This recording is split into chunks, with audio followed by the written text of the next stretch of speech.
लेकर रात भर नाचते गाते। चारों ओर फैली हुई छोटी छोटी घाटियां, लंबे लंबे शाल के वृक्ष का जंगल और वहीं आसपास बसे छोटे छोटे गांव लिपे पुते करीने से बुहारे और सजाए गए थे। अपने घरों के सामने लोग एक पंक्ति में कमर बाहें डालकर नृत्य करते थे। कैसे ऐसे नृत्य करते थे। और फिर हम देख सकते हैं कि एक पंक्ति पंक्ति का मतलब होता है एक लाइन में होकर सब नृत्य करते थे, बाहें डालकर नृत्य करते थे। अगले दिन वे नृत्य करते हुए घर घर जाते थे। क्या करते थे? घर घर जाते थे। और हम देख सकते हैं कि वो क्या करते थे? घर घर जाते थे। यहाँ हम देख सकते हैं अगले दिन वह नृत्य करते हुए घर घर जाते और फूलों के पौधे लगाते। घर घर में चंदा मांगने की प्रथा थी। क्या मांगने की प्रथा थी? चंदा मांगने की प्रथा थी। क्या मांगने की प्रथा थी? चंदा मांगने की प्रथा थी। चंदे में क्या मांगते थे पता है? मुर्गा, चावल और मिश्री। फिर मिश्री आपने सुना होगा, वो श्री कृष्ण के भगवान का जन्म के समय माखन और मिश्री बेचते हैं, तो वो मिश्री। फिर चलता है खाने पीने और खेलों का दौर। तीसरे दिन जाकर पूजा होती है, जिसके बाद लोग अपने कानों में सरई का एक फूल पहनते हैं। क्या पहनते हैं? कानों में एक सरई का फूल पहनते हैं। इसी दिन वसंत ऋतु की शुरुआत मानी जाती है। धान की भी पूजा की जाती है। पूजा किया हुआ आशीर्वादी धान अगली फसल में बोया जाता है। तमिलनाडु में भी मकर संक्रांति या फसलों से जुड़े त्योहार पोंगल के रूप में मनाए जाते हैं। तमिलनाडु में ये बहुत अच्छे से मनाया जाता है। इस दिन खरीफ की फसलें, चावल, अरहर आदि कटकर घरों में पहुंचती है और लोग एक नए धान कूटकर चावल निकालते हैं। हर घर में मिट्टी का एक नया मटका आता है। क्या आता है? तमिलनाडु में क्या करते हैं कि एक मिट्टी का मटका लाते हैं। उस मिट्टी के मटके के अंदर चावल डालते हैं और फिर उसमें दूध और गुड़ डालकर उसको पकाने के लिए धूप में रख देते हैं। हल्दी शुभ मानी जाती है, इसलिए साबुन हल्दी को मटके के मुंह के चारों ओर बांध देते हैं। वो हम हल्दी एंटीबायोटिक की तरफ से, कभी हमें कोई शरीर में चोट आ जाए तो भी वहाँ हल्दी यूज़ कर सकते हैं। मतलब हल्दी का तो बहुत महत्व होता है और शुकन होता है। कोई भी काम में पहले हल्दी का ज़्यादा उपयोग करते हैं, तो यहाँ भी मटके के मुंह के आसपास हल्दी बांध देते हैं। 10:30-12 बजे तक धूप में रखा जाता है। मटका क्या करा जाता है? दूध में रखा जाता है। जैसे ही दूध में उफान आता है और दूध चावल मटके से बाहर हो और पोंगल पोंगला पोंगला पोंगला पोंगला मतलब खिचड़ी में उफान आ गया के स्वर सुनाई देते हैं।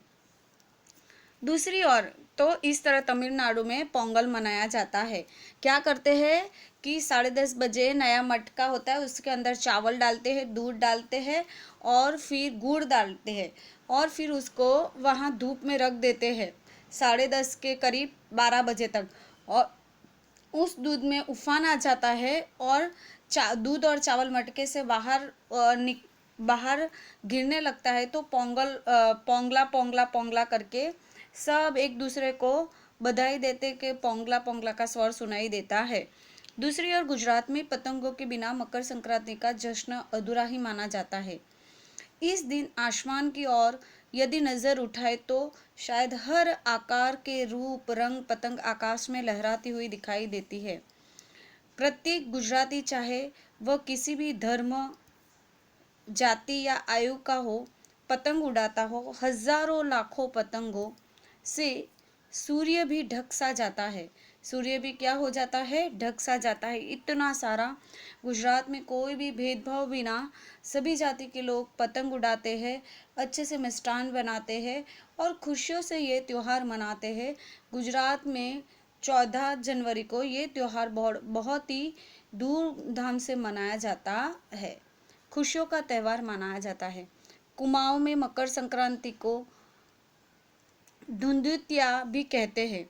इस दिन आटे और गुड़ को गूंद कर पकवान बनाए जाते हैं। क्या बनाए जाते हैं? पकवानों बनाए जाते हैं और तरह तरह के आकार के दिए जाते हैं। क्या करते हैं? तरह तरह आकार के दिए भी जाते हैं। जैसे डमरू, तलवार, दाड़िम का फूल आदि पकवान को तलने के बाद माला में पिरोया जाता है। किस में पिरोया जाता है? माला में। चलो ये कैसे बनता है? कुमाऊं में मकर संक्रांति में गुंग कर पकवान बनाए जाते हैं। दुदुतिया भी कहते हैं उसको। क्या कहते हैं? दुदुतिया भी कहते हैं। इस दिन गुड़ को गूंद कर पकवान बनाए जाते हैं। इन दिन तरह तरह के आकार है, जैसे डमरू। कुमाऊं में मकर संक्रांति को धुंधुतिया किसे कहते हैं? कि एक माला में पुराई जाती है। उसमें गन्ने, गंडोरिया, संतरा बीच में रखा जाता है और आसपास जो पकवान बनाए ना उस माला में पिरोए देते हैं और बीच में संतरा रखते हैं। और फिर क्या करते हैं कि छोटे छोटे बच्चों को वो माला पहनाई दी जाती है और उसी में से तोड़ तोड़ कर वो कौवे को और उसको खिलाते हैं। तो हम देख सकते हैं कि यह काम बच्चों को बहुत रुचि और उत्साह से किया के साथ करते हैं। सुबह बच्चों को माला दी जाती है। बहुत ठंड के कारण पक्षी पहाड़ों से चले जाते हैं।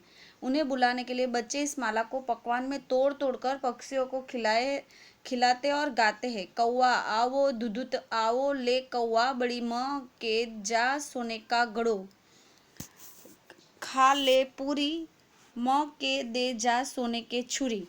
खा पूरी और मुझे क्या दे के जा? सोने की पूरी। ऐसे तो इस तरह इसके साथ ही जिस चीज़ की कामना करते हैं वह मांगते हैं। न कितने अलग अलग अंदाज मकर संक्रांति मनाने के। कहीं तो दूध चावल और गुड़ की खीर बनती है, तो कोई 5 प्रकार के नए अनाज की खिचड़ी बनाता है, तो कहीं कहीं लोगों के सैलाब नदी में स्नान के लिए उमड़ पड़ते हैं। यहाँ सैलाब नदी के यहाँ लोगों क्या करने के लिए उमड़ पड़ते हैं? स्नान करने के लिए उमड़ पड़ते हैं। लोग ठंड से ठिठुरने लगे पर बर्फीले पानी में कम से कम एक डुबकी तो ज़रूर लगाएंगे। क्या करते हैं? यहाँ स्नान का बहुत महत्व होता है नदी में, इसलिए कोई भी इंसान कितनी भी ठंड हो पर एक डुबकी लगाकर वो नहा तो लेता ही है नदी में। नदी में नहाने का उस समय बहुत ही महत्व है। हाल यह होता है कि इन जगहों पर तिल रखने की भी जगह नहीं होती, मतलब थोड़ी भी जगह नहीं होती और सब इतनी भीड़ भाड़ में सब नहाते हैं। तिल से याद आया, मकर संक्रांति के दिन पानी में तिल डालकर स्नान करना, तिल दान करना, आग में तिल डालना, तिल के पकवान बनाना विशेष महत्व है। तिल आपको पता होगा वाइट कलर के भी आते हैं और ब्लैक कलर के भी आते हैं। तो ऑलमोस्ट वाइट कलर के तिल जो होते हैं उसकी स्वीट्स बनती है। फिर उसको क्या करते हैं? पानी में डालकर नहाते हैं, फिर उसके पकवान बनते हैं। तो अलग अलग तरह से तिल का उपयोग होता है। मकर संक्रांति में तिल का दान देना भी बहुत महत्व होता है। तुम्हारे घर या इलाके में इस त्योहार को कैसे मनाया जाता है? इसे खिचड़ी, पोंगल, मकर संक्रांति या कुछ और कहा जाता है, या तो फसलों से जुड़े कोई और त्योहार भी मनाती है।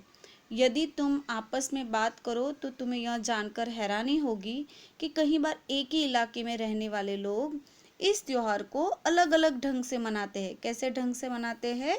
अलग अलग ढंग से मनाते हैं। तो इस तरह फसलों का त्योहार बहुत ही अच्छे से मनाया जाता है। कैसे मनाया जाता है? बहुत ही अच्छे से मनाया जाता है। उसके बस अलग अलग राज्य में अलग अलग तरह से मनाए जाते हैं। धन्यवाद।